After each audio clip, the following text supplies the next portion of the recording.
आप देख रहे हैं अल्फा डिफेंस हिंदी में आपका स्वागत है। अभी रात में हम लोग पाकिस्तान से आ रही चैटर को मॉनिटर कर रहे थे और इस मॉनिटरिंग के दौरान हम लोगों को इन्फॉर्मेशन मिली थी कि पाकिस्तान में कई जगहों पर लो फ्लाइंग एयरक्राफ्ट्स को देखा गया था। आमतौर पर जब इस तरीके की इन्फॉर्मेशन आती है तो उसको आप दो तरीके से देखते हैं। एक, आप उसको एक्सेप्ट कर लेते हैं और उसके बारे में इन्फॉर्मेशन एक्सट्रैक्ट करने की कोशिश करते हैं, और दूसरा, आप उसको एक्सेप्ट नहीं करते हैं और वेरीफाई करने की कोशिश करते हैं। दोनों ही केसेस में आप उसके बारे में ज्यादा इन्फॉर्मेशन गैदर करने की कोशिश करते हैं, और एग्जैक्टली यही हम लोगों ने करना शुरू कर दिया था। जब हम लोगों ने आ रही फुटेजेस को एनालाइज किया था तो एक चीज समझ में आ गई थी कि ये नई फुटेजेस हैं, यानी कि एक्चुअली पाकिस्तान में ये लो फ्लाइंग हो रही थी। हालांकि उसी पॉइंट ऑफ टाइम पर हम लोगों ने जब कमर्शियल एक्टिविटी को मॉनिटर करने की कोशिश की तो साफ दिख रहा था कि कमर्शियल एक्टिविटीज नॉर्मल थी, यानी कि पाकिस्तान एयर स्पेस में जितने भी पैसेंजर एयरलाइंस उड़ रहे थे वो अपने नॉर्मल पाथ्स को फॉलो कर रहे थे, नॉर्मल तरीके से टेक ऑफ और लैंड कर रहे थे, यानी कि उनको यहाँ पर किसी भी तरीके का डिस्टर्बेंस नहीं हुआ था। हालांकि इसका मतलब बिल्कुल भी ये नहीं था कि पाकिस्तान में एयर एक्टिविटी नहीं हो रही थी। ऑपरेशन सिंदूर के दौरान हम लोगों ने देखा था कि पाकिस्तानी एयरफोर्स की तरफ से अपने देश की पैसेंजर एयरलाइंस को शील्ड के तौर पर यूज किया जा रहा था,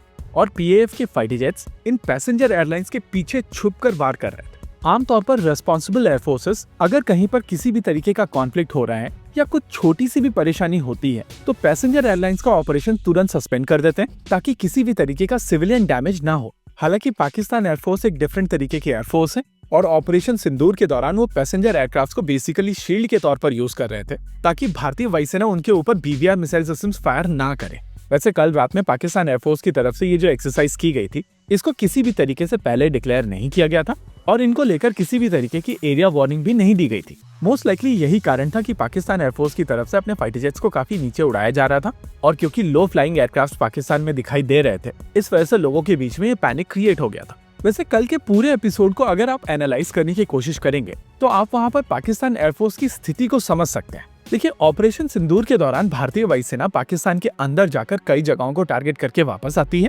और जब भारतीय वायुसेना की तरफ से पाकिस्तान के अंदर ये बॉम्बिंग की जा रही थी तो भारतीय वायुसेना को पाकिस्तान एयरफोर्स रोक नहीं पाई थी। कुछ इसी तरीके की सिचुएशन बालाकोट के दौरान भी हुई थी, क्योंकि तब भी भारतीय वायुसेना के मिराज 2000 पाकिस्तान के अंदर जाकर प्रिसिशन स्ट्राइक करके वापस आ गए थे और पाकिस्तान एयरफोर्स भारतीय वायुसेना को चैलेंज नहीं कर पाई थी। पिछले कुछ समय से भारतीय वायुसेना ने पाकिस्तानी एयर स्पेस को काफी इम्प्यूनिटी के साथ में ब्रीच किया है और पाकिस्तान एयरफोर्स वहां पर कुछ भी नहीं कर पाई। यही कारण है कि पाकिस्तान के कॉमन लोगों के अंदर यह अंडरस्टैंडिंग है कि भारतीय वायुसेना जब चाहे तब पाकिस्तान के अंदर आकर बॉम्बिंग कर जा सकती है। इस फियर के चलते ये लो फ्लाइंग सडनली पाकिस्तान में पैनिक क्रिएट कर गई, और आमतौर पर जिन पाकिस्तानियों के साथ में हम लोग सोशल मीडिया के ऊपर इंटरैक्ट करते हैं वो प्रैक्टिकली आईएसपीआर के बॉट्स हैं जो डीजी आईएसपीआर की स्टोरीज को ही टो करते हैं। लेकिन कॉमन पाकिस्तानियों को पता है कि बालाकोट के दौरान भारतीय वायुसेना पाकिस्तान के अंदर आ गई थी, और ऑपरेशन सिंदूर के दौरान तो भारत ने पूरे पाकिस्तान के लगभग 11 बेसिस को टारगेट किया है। कहीं ना कहीं यही कारण है कि पाकिस्तान की तरफ से वो एयरक्राफ्ट लॉस की स्टोरी को बहुत ज्यादा आउट ऑफ प्रोपोर्शन ब्लो करने की कोशिश की जा रही है,